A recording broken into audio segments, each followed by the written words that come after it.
ubang atak siwat la pami kuyan na ming nak tunga uban ni katawun na kama kuyan na ming naglugulo ITK mi pala yoyo kita kapigilaw mga about a week ago kaya kataw yung nangin mga ama kuya hulaw po nga kita kapigilaw mga kayong nakama ublume ingingin nama awlangin naman na mga lumea tagmani kama kuya na kuni.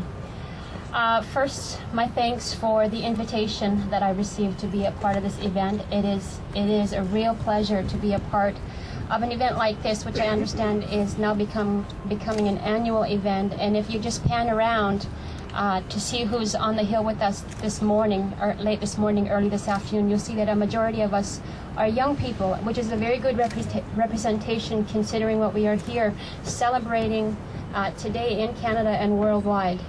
I often get to see both sides of what we are talking about today, and that is suicide, losing friends, family, loved ones to suicide, and the devastation that it leaves behind in its wake. And it is truly a devastation.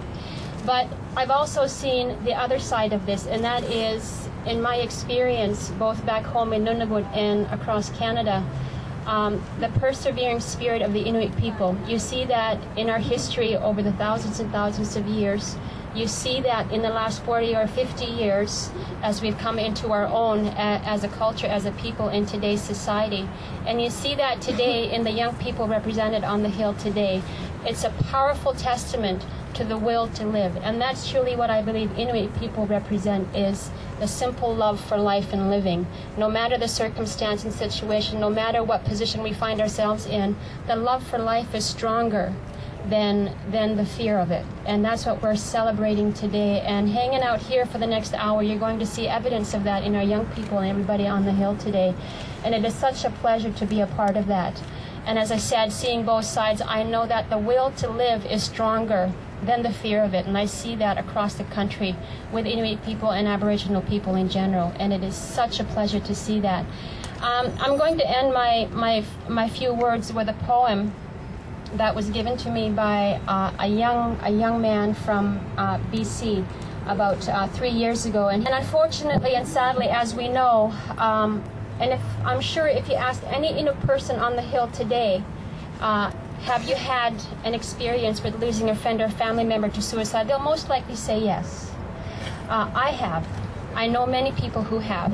And this young boy was no exception. He was devastated. He was in a bit of a state, as was the whole community that I was visiting at that time.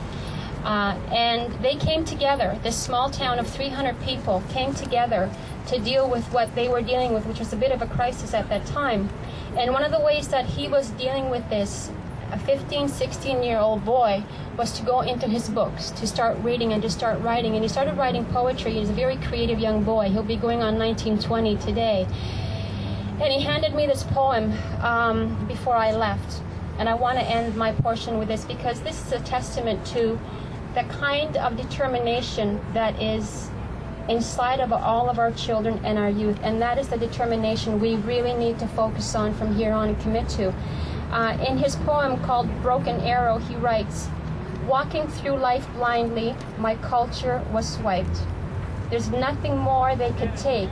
All that is left is my life. It's like my culture grew wings. It took my spirit and flew away. I'm standing here alone, trying to find myself day by day.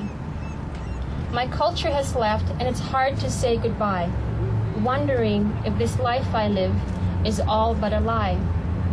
There's nothing left to lose, but everything to gain. Remember the old ways, to hold on to what remains. If your future looks narrow, remember to hold your head high. They can't break an arrow, so walk tall with pride."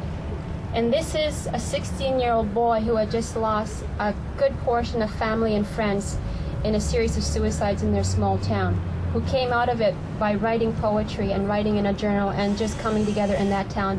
That's what this is all about. This is what's represented here today, and that is what will keep our culture alive and thriving. And that's really what Inuit people are all about, life lovers, and this is what this represents. So thank you very much for having me here to be a part of this. Kuyan namin magelo.